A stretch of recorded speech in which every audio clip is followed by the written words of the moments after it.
Saudara-saudara yang terkasih dalam Tuhan, pada hari-hari terakhir ini ramai di media massa, bahkan di televisi, di radio, di semua mass media, berkisah tentang penodaan agama.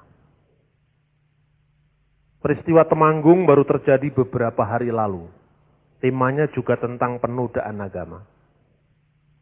Pembakaran kampus Ahmadiyah beberapa tahun lalu di Jakarta, di Bogor, kemudian ke Mataram, di beberapa tempat tanpa diproses hukum, sampai yang terakhir yang ada di Pandeglang beberapa hari lalu, yang menewaskan beberapa orang. Seolah-olah bumi Ibu Pertiwi ini menangis dengan kekerasan demi kekerasan, yang semuanya berbasiskan agama, yang sesungguhnya seharusnya mengajarkan damai, mengajarkan kesaling pahaman, dan tidak main hakim sendiri. Saya akan mengajak saudara-saudara melihat dari perspektif Alkitab, bukan dengan maksud menyamakan dengan Ahmadiyah, bukan dengan maksud menyamakan dengan tindak pidana yang dilakukan oleh seorang yang bernama Antonius di Jawa Tengah, di Temanggung, bukan. Tetapi bahwa Yesus yang benar, yang datang untuk menjadi penyelamat dunia itu, ternyata dihukum mati di mata dunia, di mata hukum Yahudi, karena melakukan penodaan agama. Di mata iman kita, dia mati menebus dosa-dosa. Tetapi peristiwa itu kan ada conditio sine qua non bahasa Latinnya. Rentetan akibat dari sebab-sebab. Jadi rentetan sebab-sebab itu memuncak pada akibat ketika imam-imam kepala, ahli-ahli Taurat tua-tua memutuskan Yesus harus dihukum mati. Karena dia dianggap menghujat Allah, menodai agama Yahudi. Nah, ini penting karena ini bisa kita refleksikan dalam kehidupan kita. Alkitab mencatatnya secara luar biasa. Kalau kita membaca mulai ayat 51 dan 52. Ada seorang muda yang pada waktu itu hanya memakai sehelai kain, linan, untuk menutup badannya mengikuti dia.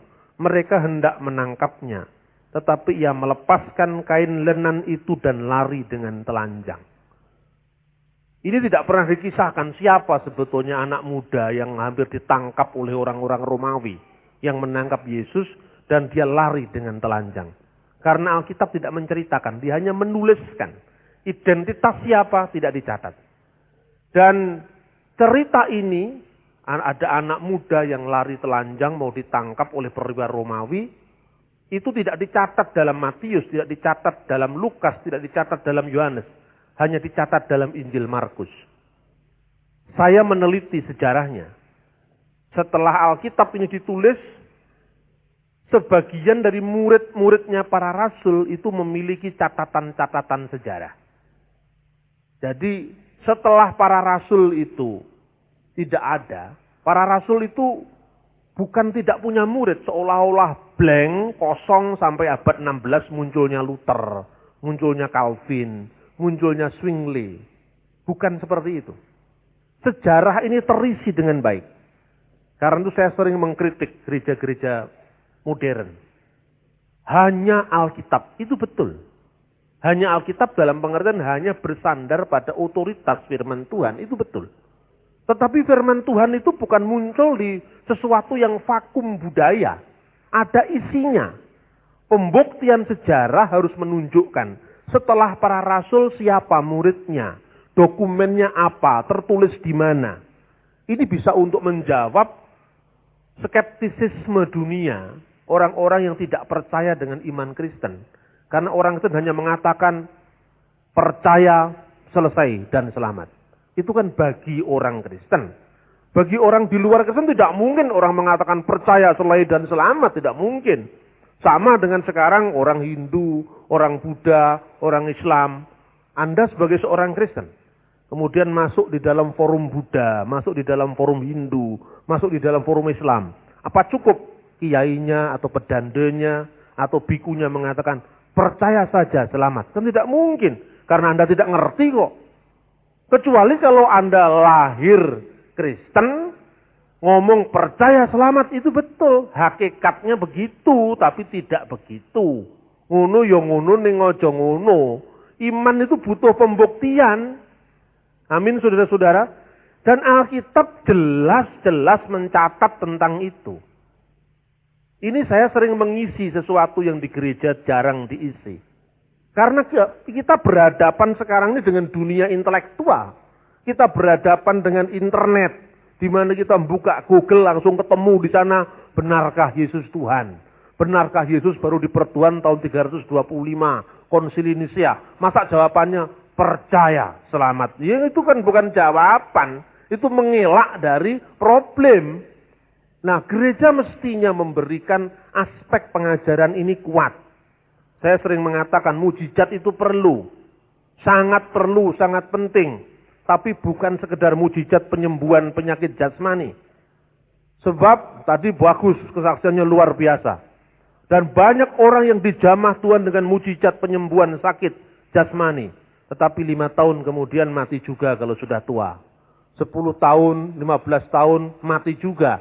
Karena apa? Tubuh ini memang ditakdirkan untuk menjadi tanah. Dan akhirnya ada kebangkitan. Artinya apa? Tuhan bertoleransi dengan kita. Begitu cintanya kamu sama mama, sama papa, sama saudaramu, sama anakmu, okelah. Saya berikan kesempatan hidup lebih lama lagi. Tetapi tidak ada seorang pun yang bisa hidup 1000 tahun lagi seperti impian Khairil Anwar.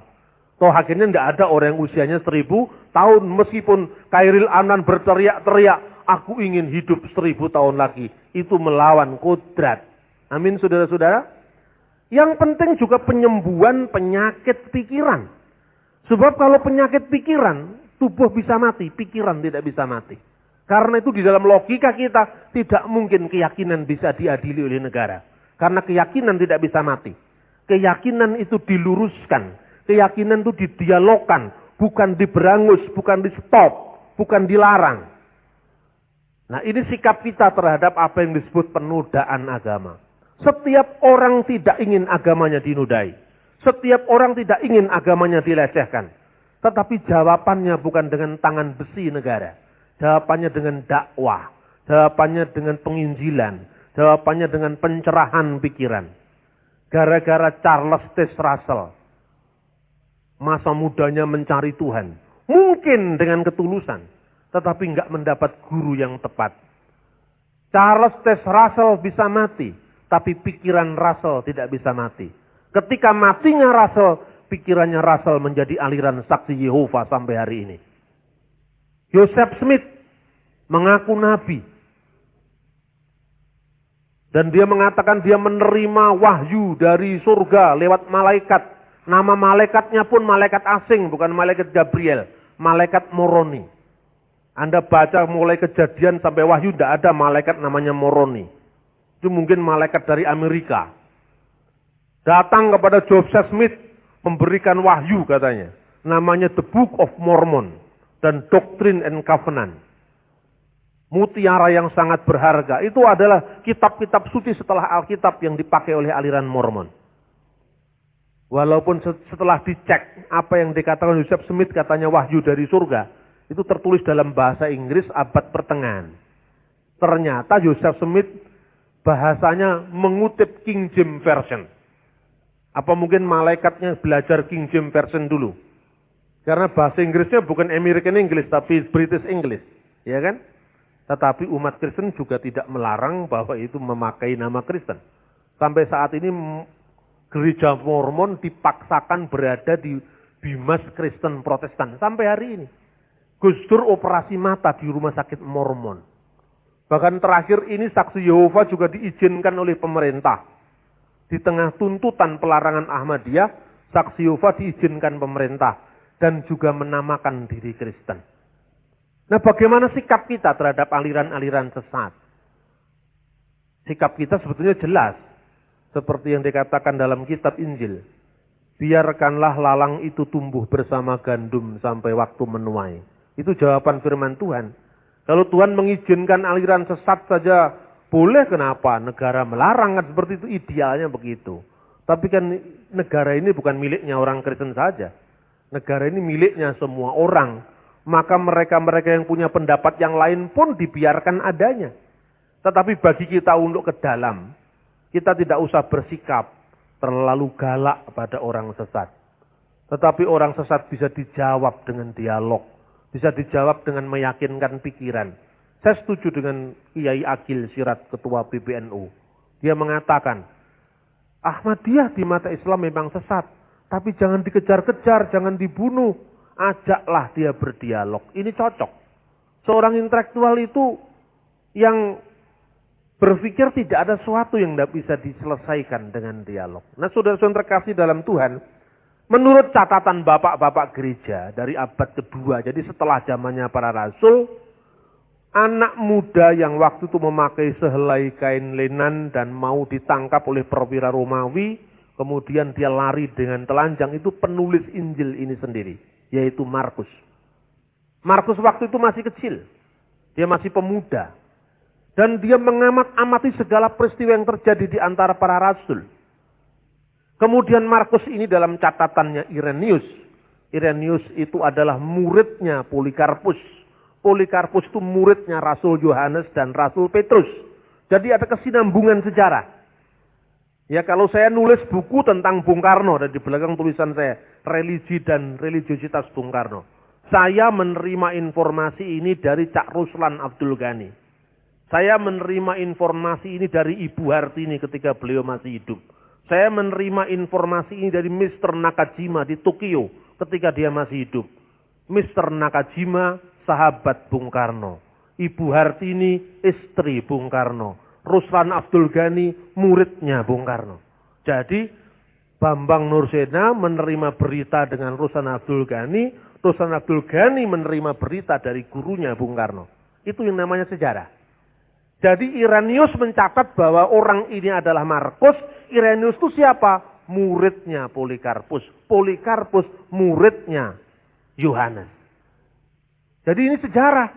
Tetapi kalau Anda tiba-tiba muncul abad ke-16, seorang bapak gereja namanya Luther sekalipun atau Zwingli sekalipun, dia harus taat pada sejarah.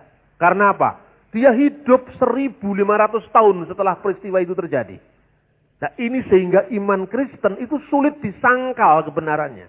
Karena memiliki nilai sejarah. Pada akhirnya Markus ini menjadi muridnya Petrus.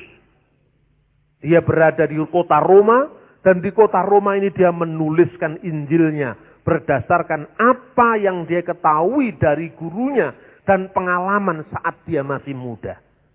Saudara-saudara yang terkasih, dengan demikian maka berita Injil ini bisa dipercaya.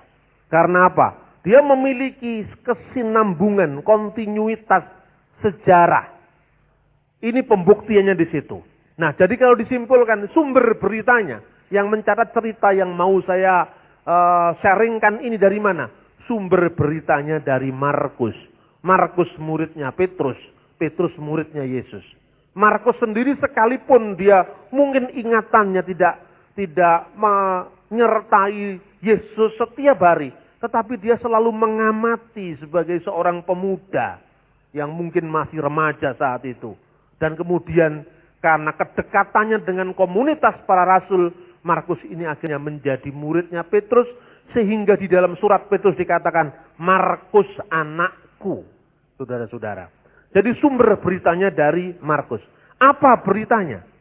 Beritanya adalah Yesus dituduh melakukan penodaan agama. Dalam hal ini di kalangan intern agama Yahudi.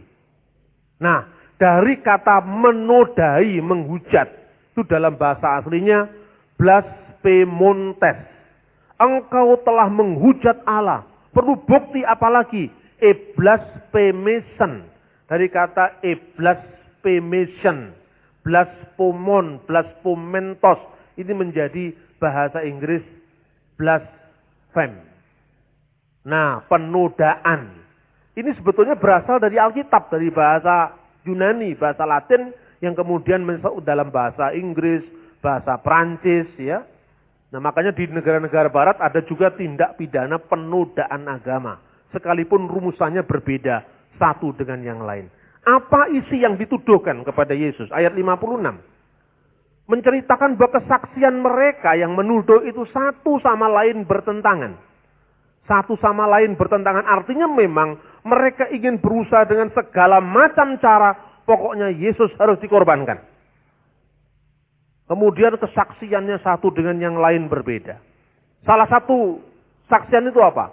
Dialah yang mengatakan mau merobohkan bait Allah. Dan dalam waktu 3 hari, bait Allah buatan manusia itu akan dibangunnya kembali. Tapi tuduhan ini pun satu dengan yang lain tidak sama. Dan ini artinya tidak mempengaruhi sikap orang Romawi. Karena apa? Yesus mengatakan apa sih? Robohkanlah bait Allah itu dalam waktu 3 hari. Aku akan membangunnya kembali. Itu catat di dalam Injil Yohanes pasal 28, 19, 20. Tapi yang dimaksudkan dalam waktu 3 hari. Aku akan membangunnya kembali. Itu bukan bait Allah fisik. Yang dimaksudkan Yesus adalah tubuhnya sendiri. Yaitu kebangkitan di antara orang mati. Tetapi di sini yang terjadi memutarbalikkan fakta. Ini yang terjadi adalah misinterpretasi atau sengaja diselewengkan. Makanya di dalam konteks hukum ya, kalau di Indonesia atau di mana saja, hukum itu harus mengandung kepastian. Asas kepastian hukum. Rumusannya harus jelas. Nah, supaya Anda tahu lah, paling tidak terlalu awam di bidang yang kita hadapi di Indonesia. Ketika lihat kasus Ahmadiyah, apa sih sebabnya? Ketika lihat kasus-kasus penodaan agama, apa sih sebabnya? Supaya kita juga tidak ngawur dalam kesaksian. Saya tidak terlalu suka kesaksian yang isinya harus menjelek-jelekan orang lain. Dan untuk apa itu? Katakanlah sekarang, misalnya, Antonius itu kelihatannya, kalau bukan Kristen ya Katolik itu, namanya Antonius itu. Dia bersaksi tentang Ka'bah itu bagaimana itu perlunya apa sebetulnya? Sebetulnya kadang-kadang juga media tidak adil. Yang dilecehkan bukan hanya Islam, Katolik juga dilecehkan oleh dia sebetulnya. Nah tetapi yang muncul hanya orang Islam tersinggung seolah-olah dia mewakili Kristen dengan Islam. Kadang-kadang informasi itu mau membenturkan satu kelompok dengan kelompok yang lain. Saya mendapatkan informasi dari Jawa Tengah bahwa dia tidak hanya melecehkan agama Islam, tetapi agama Kristen juga dilecehkan, dalam hal ini Katolik. Persoalannya, kalau dia sudah melakukan begitu, apa hasilnya untuk gereja? Tidak ada sama sekali, nol besar. Justru geraha sekinahnya Betani hancur. Gereja Katolik Santo Petrus dihancurkan. Gereja GPDI dirusak, dihancurkan. Artinya apa? Tidak imbang. Dan Tuhan tidak pernah mengajarkan kita untuk membenci orang. Tidak pernah mengajarkan untuk menjelek-jelekkan agama orang. Mari kita yakini iman kita. Tanpa kita harus usil dengan keyakinan orang. Kecuali kalau iman kita disalahpahami. Kita bisa menjawab. Menjawabnya pun ada aturannya dalam Alkitab. 1 Petrus pasal 3 ayat 15. Kuduskanlah Kristus di dalam hatimu sebagai Tuhan. Dan siap sedialah segala waktu untuk memberikan pertanggungan jawab kepada tiap-tiap orang yang meminta pertanggungan jawab dari kamu tentang pengharapan yang ada padamu. Dalam bahasa aslinya pertanggungan jawab itu apologia, pembelaan iman, pledoi iman. Kita disalahpahami, kita menjawab. Tetapi haruslah dengan lemah lembut dan hormat dan dengan hati nurani yang murni. Ini enggak disalahpahami tapi enggak lembut juga. Coba bayangkan. Yang disalahpahami saja Alkitab mengatakan dengan lemah lembut dan hormat dan hati nurani yang murni. Apalagi soal agama itu soal yang sangat-sangat sensitif. Kalau saya diminta, Pak bagaimana Bapak kesaksian? Kalau kesaksian itu urusan seperti yang disaksikan bagaimana Tuhan membuat mujizat luar biasa, bolehlah, itu kan umum. Tapi kalau kesaksian pindah agama dan sebagainya, ini kan sensitif.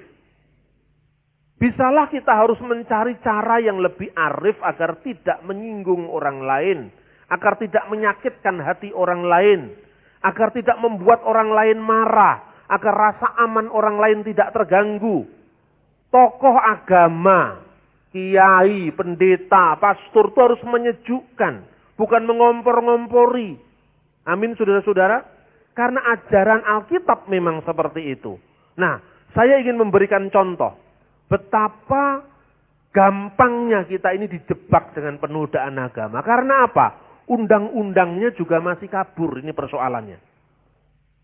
Siapa yang sering kasus-kasus yang terjadi di Indonesia itu undang-undangnya adalah Undang-Undang Nomor 1 PNPS tahun 65. Dulunya itu asalnya penetapan presiden. Kemudian ditingkatkan menjadi undang-undang berdasarkan Undang-Undang Nomor 5 tahun 1969 oleh Pak Harto.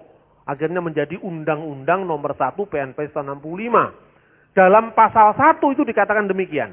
Setiap orang dilarang dengan sengaja di muka umum menceritakan, menganjurkan, mengusahakan dukungan umum untuk melakukan penafsiran tentang suatu agama yang dianut di Indonesia atau melakukan tindakan-tindakan agama yang menyerupai kegiatan-kegiatan keagamaan dari agama itu. Penafsiran dan kegiatan mana menyimpang dari pokok-pokok ajaran agama itu. Nah, ini kan pasal karet ini. Siapapun bisa masuk di sini loh sekarang. Pada undang-undang itu harus jelas unsur jahatnya. Ini jahatnya apa gini? Menafsirkan itu apa jahat sekarang?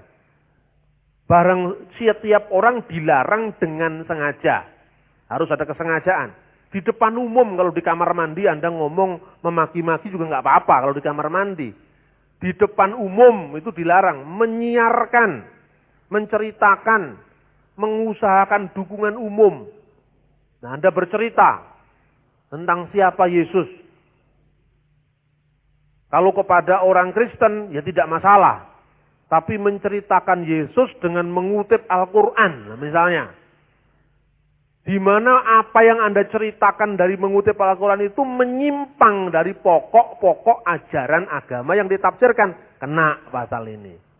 Contohnya Pak Yusuf Roni. Sudah ada contohnya.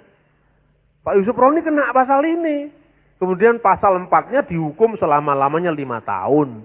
Lalu di dalam pasal 3, dalam pasal 4 ditambahkan pasal 156A KUHP tentang penodaan agama, hukumannya maksimal 5 tahun. Supaya Anda bisa mereview kasus-kasus ini, saya mau ceritakan sedikit. Pak Yusuf itu dulu menceritakan, menganjurkan di depan umum dengan menulis buku. Tapi karena buku itu menjadi heboh, dia mengatakan, kenapa umat Islam berdoa, mengucapkan ihdinas siratal mustaqim, tunjukkanlah kami jalan yang lurus. Kalau sudah dapat jalan kan tidak berdoa lagi. Terus kemudian jawabannya di Yohanes pasal 14 ayat 6. Aku inilah jalan dan kebenaran dan hidup. Tidak seorang pun yang sampai kepada Bapa kalau tidak melalui aku. Ya marah orang Islam. Nah, ini masa ayat ini digunakan untuk menjawab Quran, ini marah juga coba. Nah, misalnya ada. Di dalam kitab Wahyu dikatakan ini ada kitab yang terbuka. Lalu orang Islam mengatakan, kitab yang terbuka dalam bahasa Ibrani Fatoha. Fatoha itu bahasa Arabnya Fatihah. Jadi Al-Fatihah sudah diceritakan dalam kitab Wahyu. Anda ngamuk apa tidak? Ini kan sensitif kan? Nah, contoh yang lain. Di dalam kitab Kidung Agung, dia yang terpuji, Muhammadim. Bahasa Ibrani, Muhammadin. Lalu oleh orang Muslim diartikan Nabi Muhammad. Cocok apa tidak? Kan tidak cocok. Jadi makanya lah tidak usah nyinggung-nyinggung ayat agama lain. Kalau mau nyinggung ya dialog dengan kiai langsung. Nanti sore kalau Anda mau datang, saya bicara di Cak Durasim situ di gedung apa itu namanya, gedung pemuda atau apa itu. Sore nanti habis kebaktian ini. Saya bicara dengan Kiai Haji Muslim Abdurrahman dari Muhammadiyah. Dalam rangka 1 tahun wafatnya Gus Dur. Bicara tentang pluralisme. Anda boleh hadir, setiap orang boleh hadir nanti sore. Pembicaranya saya dengan Kiai Muslim Abdul Rahman. Ini satu dialog yang terbuka. Bagaimana bicara tentang perbedaan, bagaimana bicara tentang pluralisme. Nah, sekarang akhirnya Pak Yusuf Roni kena dengan pasal ini. Situasinya waktu itu memang berbeda. Jadi sebetulnya kasus Yusuf Roni juga bukan murni kasus penodaan agama. Itu ada kasus politik yang memang beliau dikorbankan. Itu intinya seperti itu. Tetapi artinya apa? Saya hanya mau cerita bahwa undang-undang ini begitu gampang menyeret siapa saja. Karena itu di dalam, saya pernah bercerita pada Anda tahun lalu, saya disundang sebagai saksi ahli Mahkamah Konstitusi pada sidang yang ke-12 ketika uji materi undang-undang penodaan agama. Saya kisahkan di sana, ini sifatnya multitafsir. Saya ingatkan tahun lalu saya sudah sampaikan. Apa multitafsirnya? Melakukan penafsiran tentang suatu agama yang dianut di Indonesia yang menyimpang dari pokok-pokok ajaran agama itu. Waktu saya katakan, yang mulia, pasal ini mengandung multitafsir. Tafsirannya banyak. Contohnya, ketika di IAIN, di sekolah-sekolah Islam, di universitas-universitas Islam, ada kajian kristologi. Yang ngajar itu orang Muslim. Iya kan? Kristologi bercerita tentang ayat Alkitab yang isinya tidak cocok dengan pokok-pokok iman Kristen. Nah, ini penodaan agama dong. Loh, tapi tidak apa-apa Pak. Katanya Yusril Islam Mahendra, dia mendebat saya. Tidak apa-apa Pak Bambang. Kalau itu dilakukan secara akademis di perguruan tinggi tidak apa-apa. Barometernya apa? Tidak apa-apa. Toh banyak buku yang dibredel karena nggak cocok dengan tafsiran umum kan. Nah, contoh lagi sekarang. Imam Al-Ghazali, dia tokoh besar. Ini entah beliau yang nulis atau bukan. Saya menganggap ini bukan tulisan Al-Ghazali. Tapi dinisbahkan dengan tulisan Imam besar Al-Ghazali. Judulnya Raddul Jamil li Ilahiyati Isa Bisarhil Injil. Artinya apa? Penolakan yang excellent terhadap keilahian Yesus menurut kitab Injil yang benar. Jadi Injil dibenarkan, tetapi diperkosa ayat-ayatnya untuk membuktikan Yesus itu bukan Tuhan. Lah mestinya kan juga mendapatkan tuduhan penodaan agama. Yohanes Damaskus, dia seorang bapak gereja dari Ortodok Yunani, menulis bukunya yang berjudul De Harisibus, di mana Islam dimasukkan sebagai aliran bidat yang ke-101. Apakah ini bukan penodaan agama? Tapi ini diajarkan di sekolah Alkitab. Minimal sebagai referensi sejarah. Jadi sangat-sangat sumir. Kemudian Ibnu Taimiyah menulis buku yang berjudul Jawabus Sahih Liman Badala Din Al-Masih. Jawaban yang benar terhadap mereka yang mengubah agama Yesus. Siapa yang mengubah agama Yesus? Orang Kristen. Ini kan isinya tuduhan terhadap iman Kristen. Ini terjadi di mana saja. Kemudian menafsirkan lagi dalam proses perjumpaan agama dan kebudayaan. Pernah mendengar nama besar Sunan Kalijogo. Di dalam Babat Cirebon dikisahkan ketemu dengan Prabu Puntadewa dari dunia pewayangan. Kemudian ditanya, Prabu Puntadewa, Kisanak itu siapa dan dari mana? Rasanya Anda bukan orang sini, Anda adalah orang asing. Betul, Sunan, saya adalah Raja Astinapura.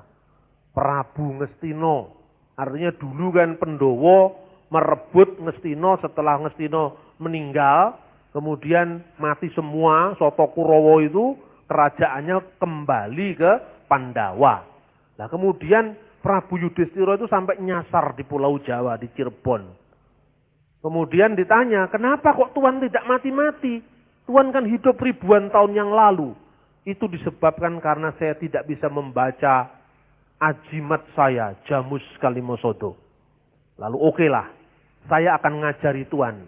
Supaya Tuhan memperoleh kasih dan jati. Kematian yang sebenarnya.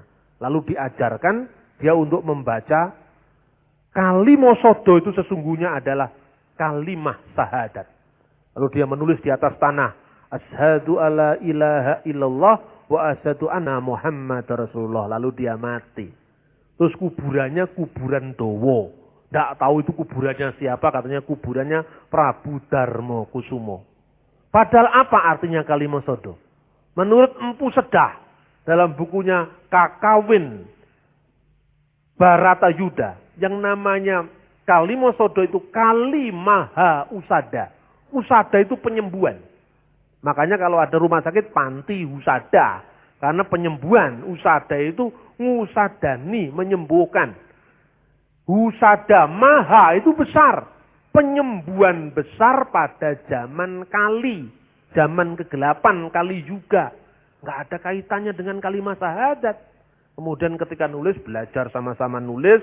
Lalu sama-sama ngaji. Makanya Prabu Yudhistira di Jawa namanya Yayi Samiaji. Proses budaya menunjukkan bahwa saling meminjam, saling menafsirkan itu terjadi sampai hari ini. Saya pernah cerita, orang semua pada ketawa. Bakso sapi 100% halal. Mana ada bak yang halal? Bak itu kan babi. Karena orang Indonesia kebanyakan muslim mengharamkan babi, maka nama baksonya tetap diadakan tapi diganti sapi, diganti ayam, tapi namanya tetap bak. Bakmoi, bakmi, bakso, ya kan? Siobak, itu mesti babi, kalau sioke ayam. Kok ada 100% halal? Kan tidak mungkin, itu haram, itu karena babi. Ini nama yang dimasukkan ke dalam bahasa Indonesia. Kata duka, cita, sengsara, cinta, itu bahasa Pali. Bahasanya umat Buddha mestinya itu. Jadi kalau ada orang muslim membuat film judulnya Pengorbanan Cinta, tidak boleh. Karena cinta itu bahasa Pali. Lah kalau gitu kan bahasa Indonesia rusak semua. Nah ini multi tafsir. Lalu membuat kegiatan keagamaan yang menyerupai kegiatan-kegiatan dari agama itu. Menyimpang dari agama, pokok-pokok ajaran agama yang dicontohnya itu. Nah sekarang contohnya. Kristen dan Katolik, Protestan, ini mirip satu sama lain karena asalnya dari Eropa. Seumpama sekarang gereja ortodok dari Syria, gereja ortodok dari Koptik, Mesir, gereja ortodok dari Palestina, dari Irak datang ke Indonesia sekarang. Gimana cara membaca kitabnya?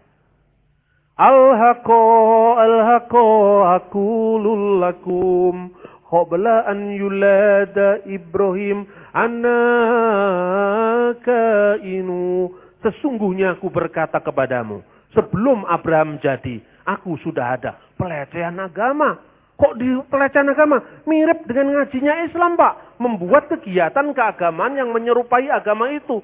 Loh, memang mirip dengan Islam, tapi mestinya Islam mirip dengan ini. Karena sebelum ada ajaran Islam, Kristen sudah ngaji seperti itu. Tapi ngajinya di Timur Tengah, tidak di Indonesia.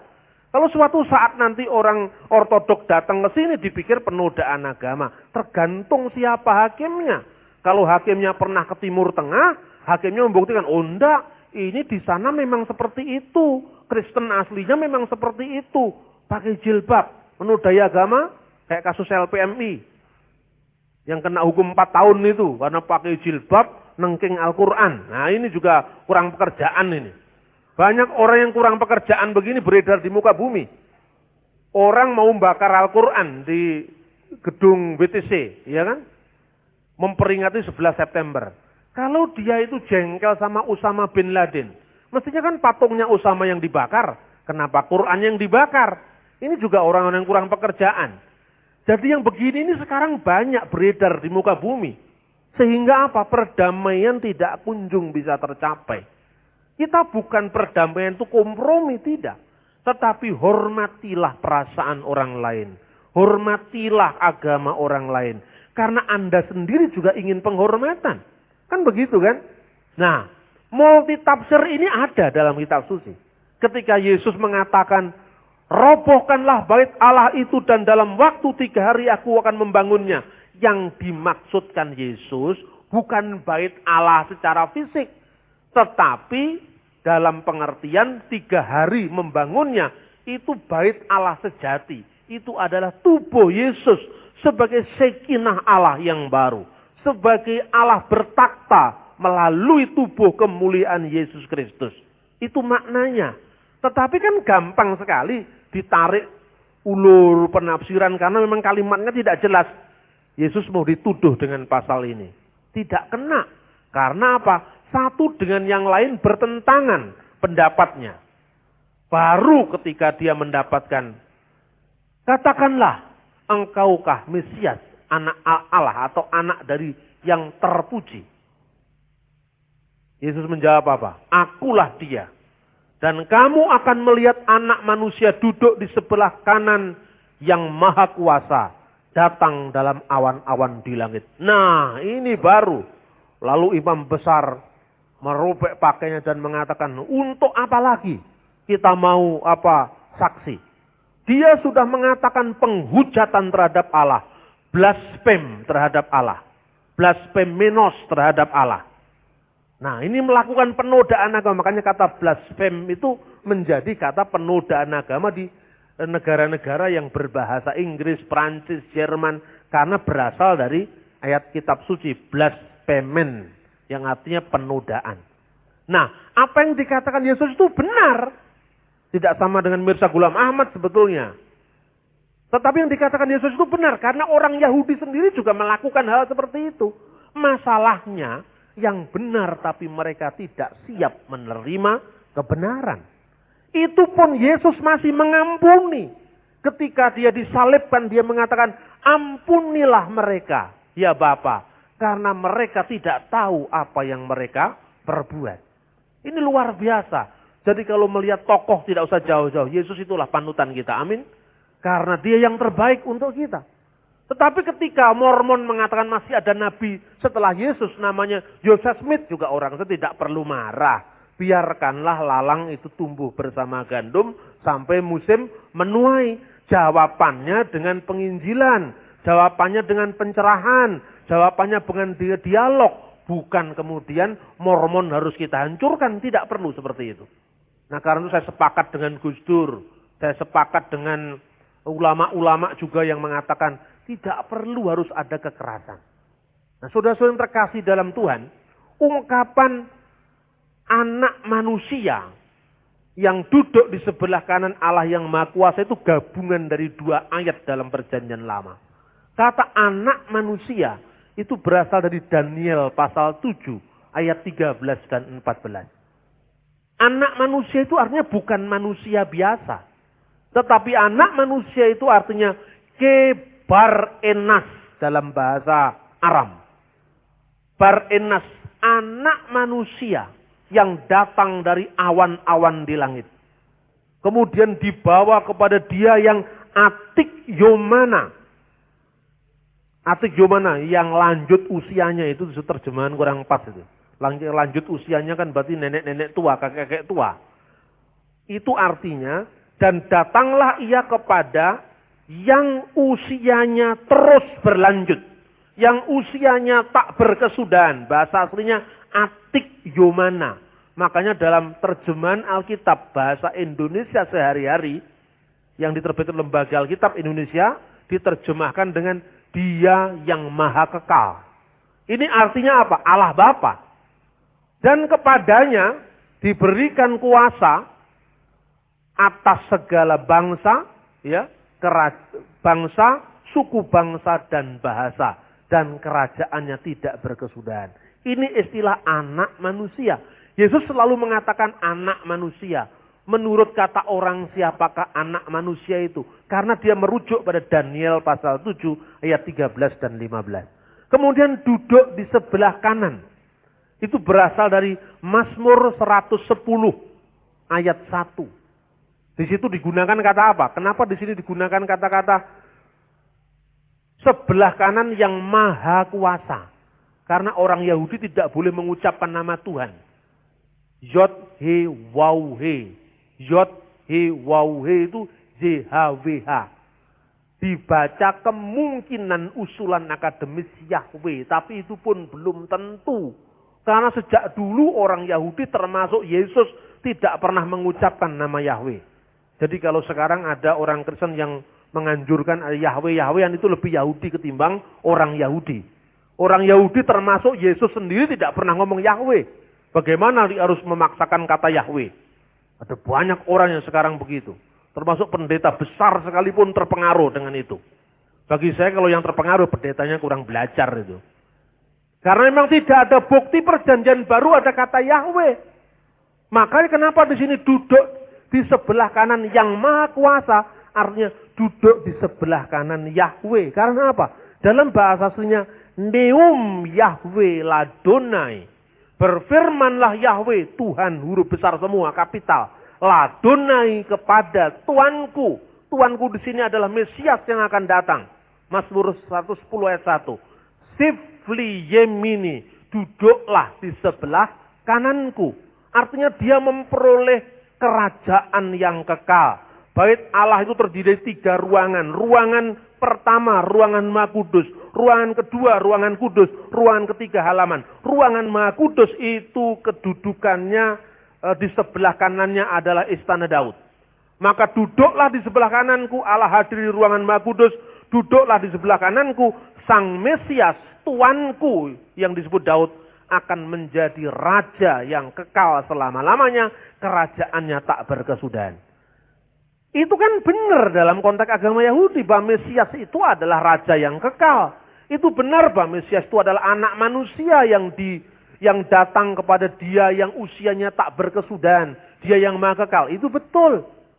Bahwa Mesias itu adalah anak manusia dalam pengertian dia adalah Mesias ilahi yang datang dari surga, yang kekuasaannya tidak berkesudahan. Itu juga betul semua. Tapi kenapa orang Yahudi menolak? Karena mereka tidak siap dengan menerima kebenaran. Maka saudara-saudara, jauh dari peristiwa, jauh dari zaman, ya, abadnya sudah 20 abad yang lalu, saudara percaya itu adalah anugerah dari Tuhan. Simon, engkaulah Petrus. Di atas batu karang ini aku akan mendirikan jemaatku. Kepadamu akan kuberikan kunci kerajaan surga. Karena apa? Bukan manusia yang mengatakan itu kepadamu, tapi Bapakku yang di surga. Kita semua pewaris kunci-kunci Petrus itu. Karena apa?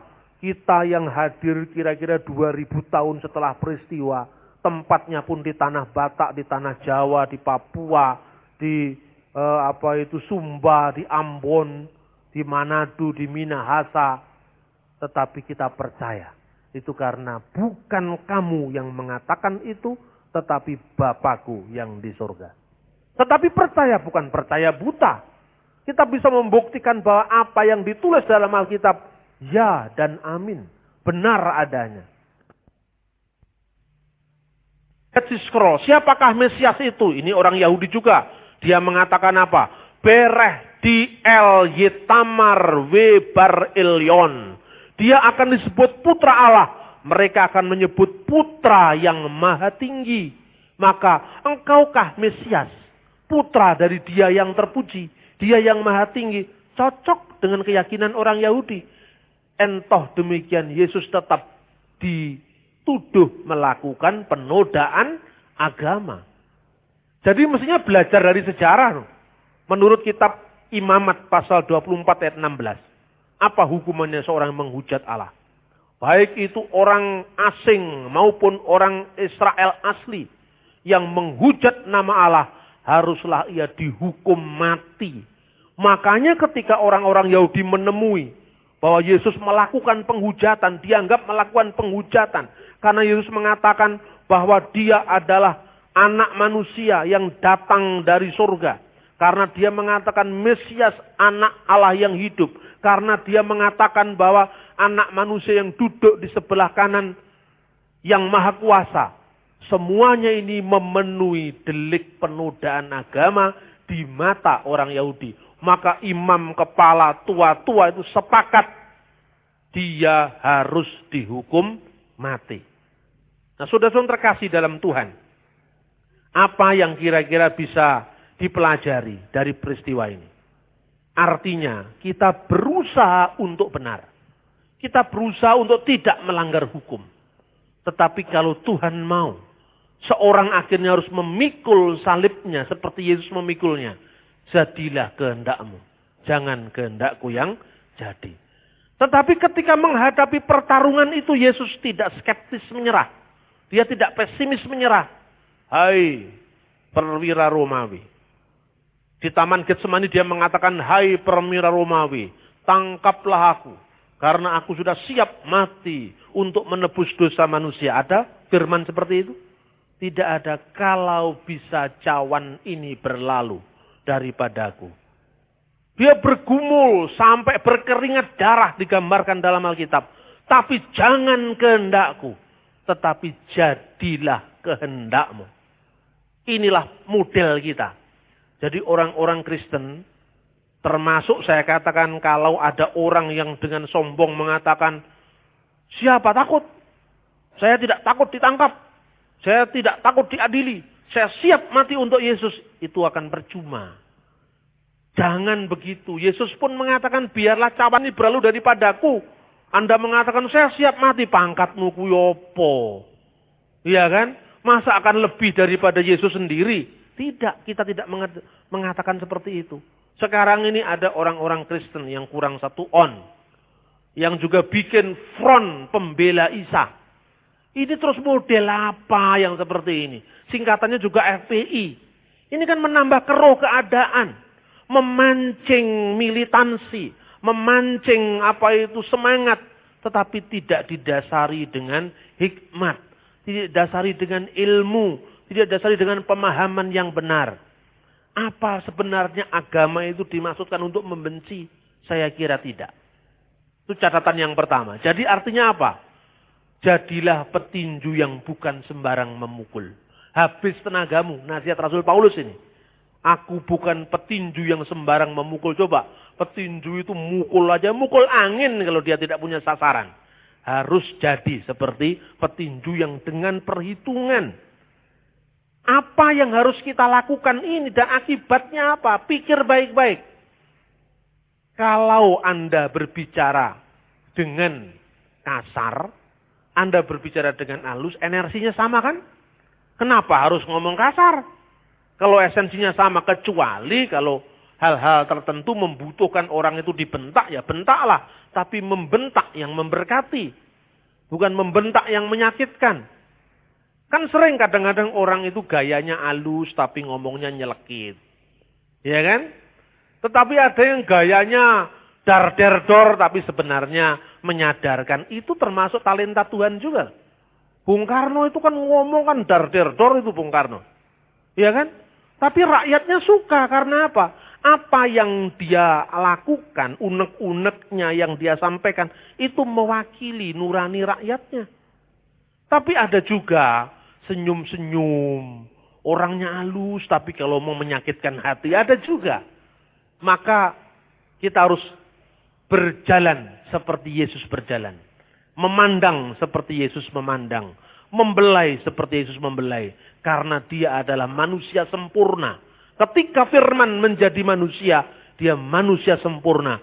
Karena itu tidak perlu lagi ada panutan setelah dia. Ini sikap iman kita.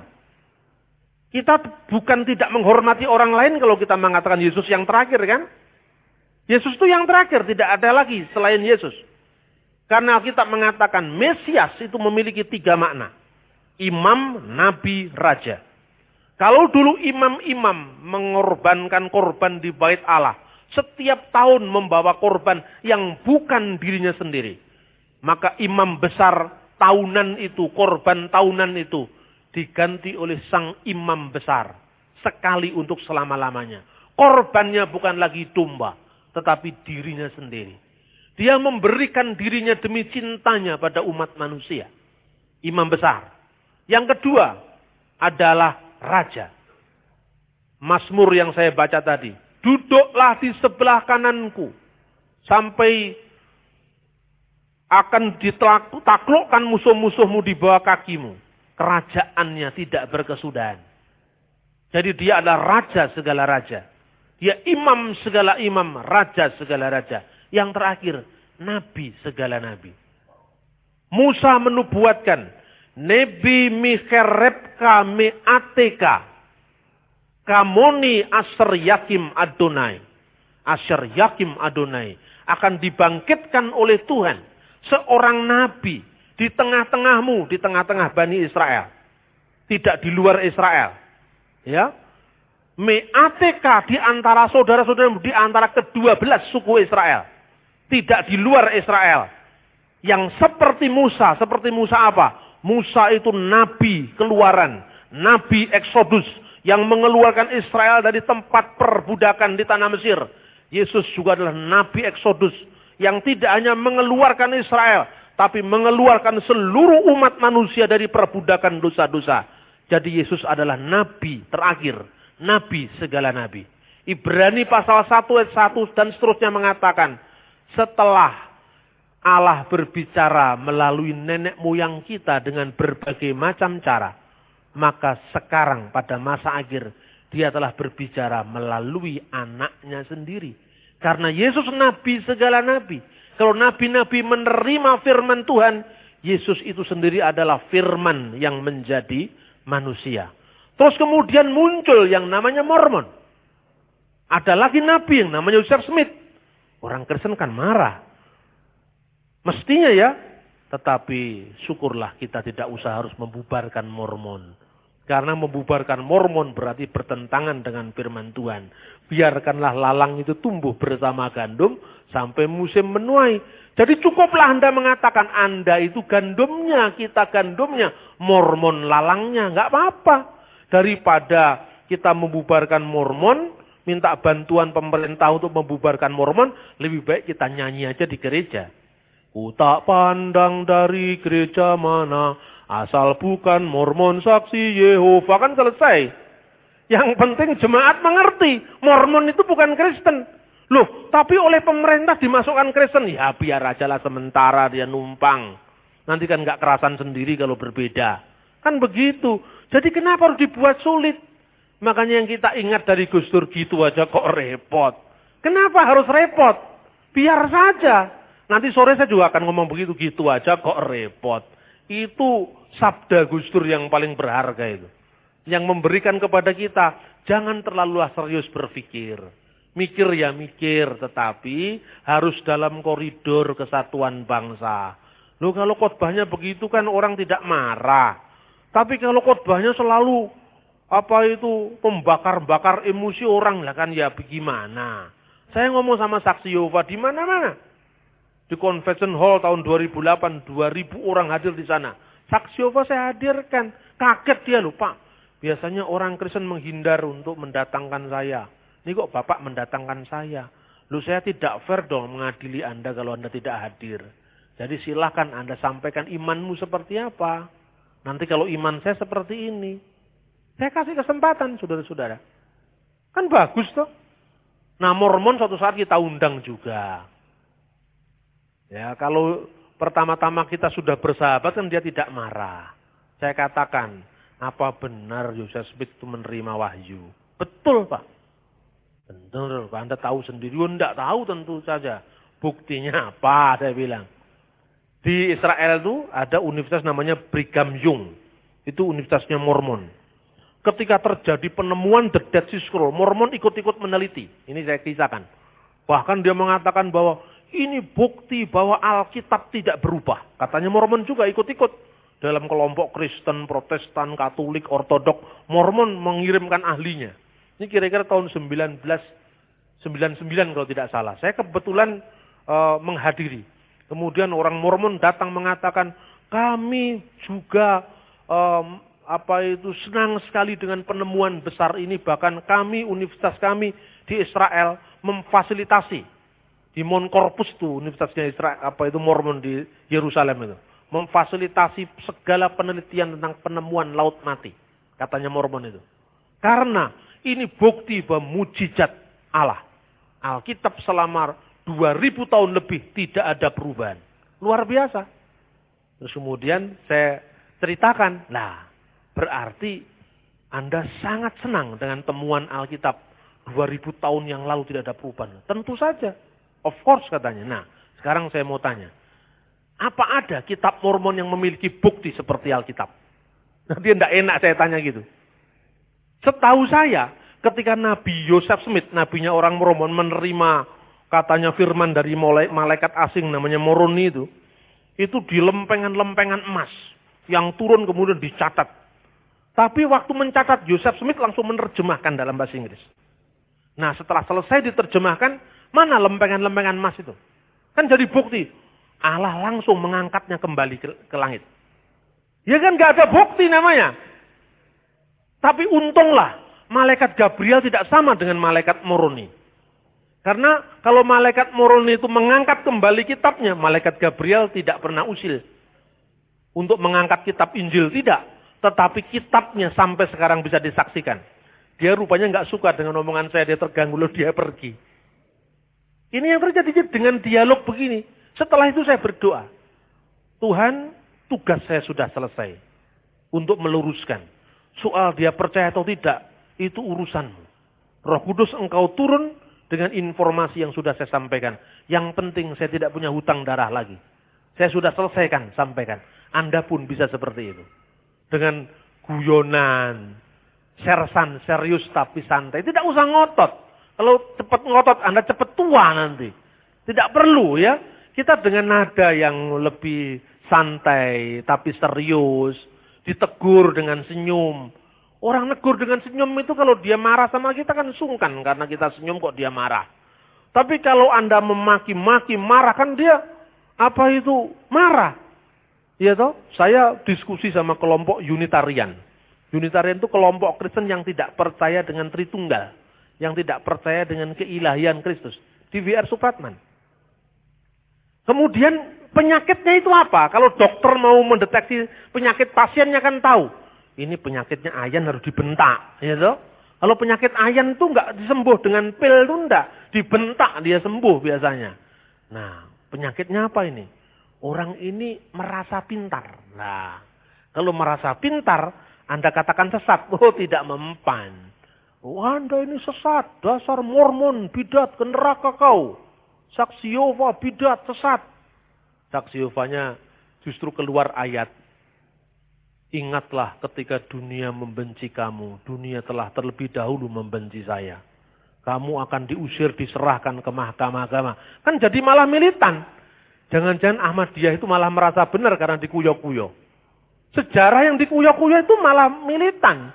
Contohnya PDIP. Dulu dikuyok-kuyok. Saya tidak menyiapkan PDIP dengan Ahmadiyah, tidak. Akhirnya malah Mega menang pemilu. Kalau waktu itu Pak Harto tidak terlalu GR, biarkan aja, belum tentu Mega menang. Benar apa tidak? Setelah menang, PDI tidak siap untuk menang. Banyak yang korupsi, akhirnya suaranya anjlok lagi. Benar apa tidak? Psikologi massa, orang itu akan simpatik pada yang teraniaya. Percayalah sama saya. Karena manusia itu diciptakan menurut gambar dan citra Allah. Gambar dan citra Allah itu punya kesadaran tentang makna keabadian. Gambar citra Allah itu punya pemihaan kepada dia yang dikorbankan, dia yang lemah, dia yang didolimi, dia yang disakiti. Sebagian dari citra ilahi dalam diri kita ini simpatik pada mereka yang dikuyok-kuyok, simpatik kepada mereka yang dianiaya. Ahmadiyah menurut saya jelas tidak benar. Masa dia mengatakan Yesus pernah pergi ke India? Ya kan? Fakta sejarahnya tidak seperti itu. Tapi semakin dikuyok-kuyok, kita nyerang pun jadi sungkan. Kasianlah, sudah dikuyok-kuyok masa kita tambahi lagi. Kita sesat-sesatkan lagi. Sementara biar saja. Kan gitu kan? Saya ini sudah nulis buku tentang Ahmadiyah. Tapi sementara tidak saya edarkan. Karena saya tidak mau menambahi penderitaan mereka. Ya kan? Ini saudara-saudara, jadi sebetulnya dikuyok-kuyok itu malah bahaya. Malah bisa membesarkan dia. Maka saksi Yehova dikuyok-kuyok misalnya. Dia akan semakin besar. Karena ayatnya keluar terus. Nah, suatu saat ketika dia datang ke W.R. Supratman, saya ngomong, begini ya Mas. Anda ini menafsirkan Alkitab. Lu Bapak sendiri kan mengatakan Yesus akulah dia. Itu artinya ego eimi. Akulah dia itu ego eimi hoon. Aku adalah aku. Dalam Keluaran pasal 3 ayat 14. Jadi Yesus itu sama dengan Yahweh. Kan begitu. Padahal tidak seperti ego eimi itu ya netral saja Pak. Ya, itu secara semantik memang begitu. Tetapi waktu Yesus mengatakan akulah dia. Tiba-tiba dia mau dirajam batu. Ada apa ini? Kalau Anda mengatakan, akulah dia direktur, itu nggak akan dia dirajam batu. Kalau akulah dia pedagang buli-buli, nggak akan diancam hukuman mati. Tapi ketika Yesus mengatakan, ego eimi, akulah dia, mereka mau melempari batu. Karena apa? Karena ada dianggap penghujatan. Karena dianggap melanggar imamat pasal 24 dan 16. Terus saya unggulkan teks-teks aslinya seperti ini, konteks aslinya seperti ini. Ketika dia kemudian tetap saja tidak mau terima, saya kadang-kadang ya sudah ya mas, ya sudah. Kalau Anda tidak terima ya tidak apa-apa. Tapi ingat, kamu tuh ngotot kemana-mana, cerita kemana-mana tentang kamu benar, padahal kamu salah. Apa yang kamu katakan penelitian itu ternyata bukan penelitian. Itu baru pengamatan kecil. Karena kamu tidak menguasai konteks aslinya. Masih ngotot lagi. Kamu itu memang goblok ya mas ya gitu. Tapi ngomong goblok itu saya senyum loh saudara-saudara. Itu berat bagi saya untuk menggoblokkan orang lain. Tapi saya senyum. Kamu itu kan memang goblok ya gitu. Tapi kalau goblok kamu loh ini kan lain. Saya enggak. Kamu itu goblok ya kan lain. Ini kan tidak menyakiti meskipun sakit juga. Karena apa? Kepeksa. Karena apa? Dia merasa pinter. Kalau orang merasa pinter, Anda sesatkan. Dia mengatakan apa? Loh ya kan. Kalau tidak bisa menjawab, modalnya nyesat-nyesatkan orang. Kalau saya kasih argumentasi, saya jawab, semua lengkap. Dia ngotot juga. Kamu itu memang goblok. Terpukul. Bener itu saudara-saudara. Nah ini terapi penyembuhan. Tapi ini kasuistis. Tidak bisa kita lakukan kemana-mana. Kiranya firman Tuhan ini akan semakin meneguhkan kita dalam kehidupan iman percaya kita dalam mengiring dia. Saya yakin bahwa apapun yang kita lakukan di dalam kita mengiring dia, di dalam kita menyembah dia, maka tidak ada yang mustahil bagi Allah. Negeri ini sekarang lagi tercabik-cabik karena konflik demi konflik.